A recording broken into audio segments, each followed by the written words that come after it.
नमस्कार जय जगन्नाथ आपण समस्त को आ गोटे नुआ वीडियो रे वेलकम। आज रे वीडियो रे आमे डिस्कशन करिबा जे ओएसपी आईबी रो जो रिजल्ट बाहरला आपण मानकर जो ओवरेज पिला मानकर कोन केते पिला सिलेक्शन हले तांकर फिजिकल डेट कोन रहिबो प्रथम क्वेश्चन।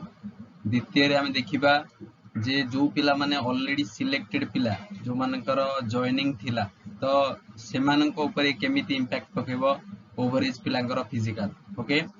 लास्ट देखिबा पीएमटी ड्राइवर रो अपडेट ऊपर जे फिजिकल डेट कोन केबे आसीबो रिजल्ट कोन केबे आसीबो क्लियर। प्रथमे देखंतु आपण मानकर जो ओएसपी आरबी जो माने पिटिशनर दायर करथिले तो सेमानकर मेरिट लिस्ट जारी हे सारिछि। पाखापाखि 16 टी बाटालियन मध्यरु 14 टी बाटालियन रे विभिन्न पिला सिलेक्शन होइछंती। सबुटो अधिक पिला सिलेक्शन होइछंती आपण मानकर मालकानगिरी रे। मालकानगिरी बाटालियन सबुटो अधिक पिला 71 पिला सिलेक्शन होइछंती। यदि सेकंड हाईएस्ट कहबा आपण मानकर ढेंकानाल रे बुझा पडिला जे ढेंकानाल रे आपण मानकर सेकंड हाईएस्ट 100 पिला टोटली सिलेक्शन होइछंती ओवरेज पिला मान। तो आंको पाखरे देखंतु केते पिला टोटली सिलेक्शन होइछंती। यदि आपण सब बाटालियन देखिबे 16 टा बाटालियन रे 2 टा बाटालियन तो कोनोसी पिला नाहंती।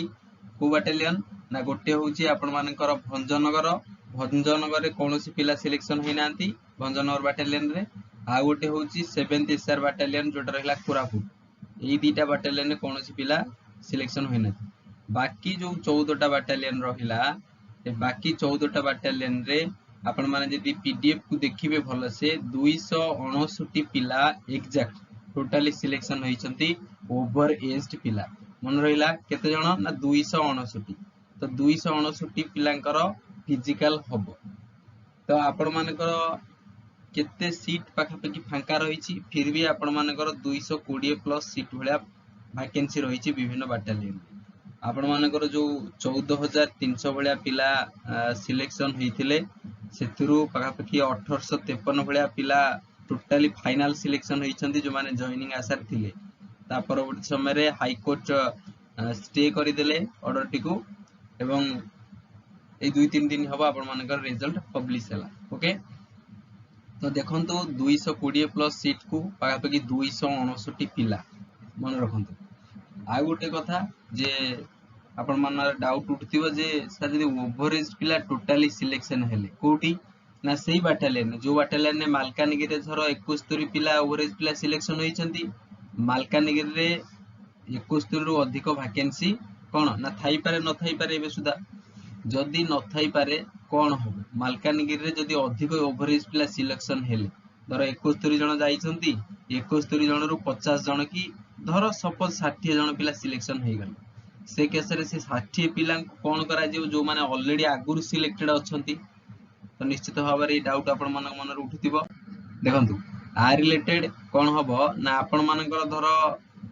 लास्ट रैंक पिला मानको ऊपर थोड़ी किछि रिस्क रहिछि काहे कि ना जेतो बेले मालकानगिरी रे 71 पिला फिजिकल दवा पई जिबे जदी तादरु 60 बलिया सिलेक्शन हे जानती फिर भी जो माने आपण लास्ट रैंक रे सिलेक्शन हेछंती तांको उपरु मे भी काटी दे पारंती प्रोबेबिलिटी रहिछि बुझि परछंती।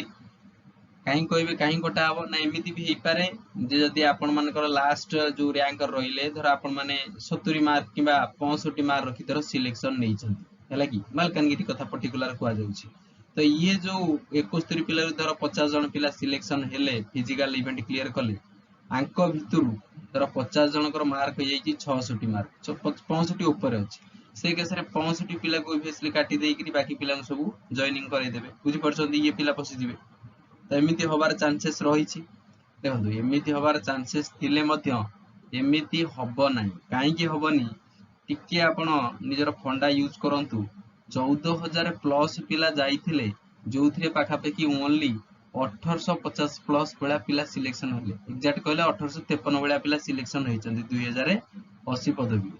तो बाकी जो देखंतु 10% किबा 12% बळा रिजल्ट हला हला कि तो एमिति रे भी एमाने जो 259 पिला जाउछंती आंकर जदी पाखापाखि 10% बळा बाहर करिवो 25-26 बळा माने कोन 25 प्लस बळा पिला सिलेक्शन होउछंती। तो इमिति नुह तो 259 पिला फिजिकल इवेंट रे बसिबे भाग नेबे आ 259 जाक क्लियर करिवे एटा संभव नुई ये ज्यादा से ज्यादा क्लियर हेई मैक्सिमम जदी जानती 50 भलिया प्लस जिवे बुझी परछंती आ 50 जण विभिन्न बाटालियन 14टा बाटालियन फॉर्म करिसंती जदी 50 जण गले भी फिर भी आपण मानकर 220 भलिया प्लस सीट एक्स्ट्रा रहिछि आपण मानको कोनोसी इंपैक्ट पकेइबा नाही जो माने जॉइनिंग आसारे अच्छो फाइनल ताकर कोन पाई जाइछि आपण मानकर फिजिकल इवेंट सब सरी जाइछि बुझी परछंती जदि एमाने 259 रु 259 क्लियर करंती फिजिकल इवेंट देखंतु आपणकर मार्क बेसिस आपण मानकर जॉइनिंग होउछि ना कि फिजिकल इवेंट द्वारा फिजिकल इवेंट ये कंप्लीटली आपण मानकर कोन ना क्वालिफाइंग इन नेचर एथिरे कोनोसी मार्क आपण मानको एलोकेट करा जिवो नाही बुझी पारले लॉन्ग जंप हैला 13 फीट हाई जंप हैला 4.5 फीट आ जो रनिंग हैला 1.6 किलोमीटर 6 मिनिट रे आ पाई कोनोसी मार्क नाही it is just only qualifying in nature okay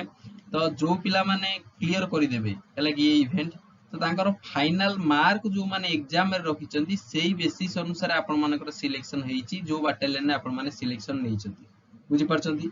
तो जदी ये 259 रो अधिक पिला सिलेक्शन आइला निश्चित भाबरे आपण को प्रॉब्लम कराइबो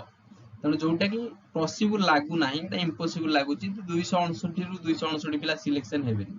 50 रु अधिक पिला जाई परिबेनी ये जो इवेंट रखिछि 6 मिनिट रे 1.6 किलोमीटर हला 4.5 फीट आपण मानकर हाई जंप हला आकु क्लियर करिबा बहुत डिफिकल्ट टास्क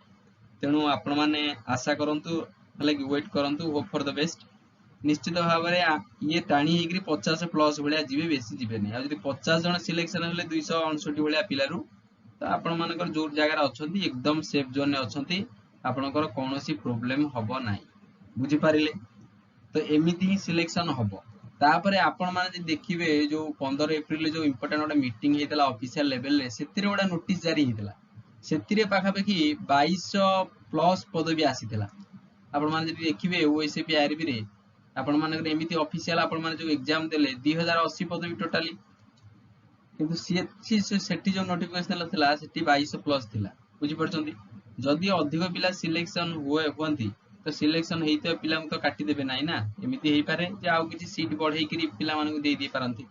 आउ ये गोटे कथा एटा होछि कोन ना 100% राइट जे जो पिला जो बाटालियन फॉर्म करछि से सेही बाटालियन पाई ही केवल एलिजिबल ता माने आपण भाबंतु नाही जे मालकानगिरी 71 पिला फॉर्म करछंती 50 जण सिलेक्शन हेले आपण मानकर धर मालकानगिरी रे गोटा बाटालियन समस्त पिला सीट फिल अप होई सारी जे सपोज आपण मानि नियंतु सरी जी तार अर्थ नय जे जो पिला आसिले मालकानगिरी को हटै देकरी अलग जगह ढेंकानाल रे दे देबो एम्ति नाही जो जिल्ला रे आपण माने ओवरेज पिला माने फॉर्म परिचंती जदी से माने क्वालिफाइंग इवेंट को सब क्लियर करंती ताहाले आपण मानकर सेही निर्दिष्ट बाटालियन ही जॉइन रहिबो बुझा पडिला आशा करछि आपण मानकर समस्त डाउट क्लियर हो जाइथि क्लियर तबे जो माने नुआ अच्छा चैनल रे प्रथम सब्सक्राइब करि दबो लाइक करियो वीडियो टिकु आ संग साथी सहित शेयर करि दबो ओके तबे थैंक यू जय जगन्नाथ।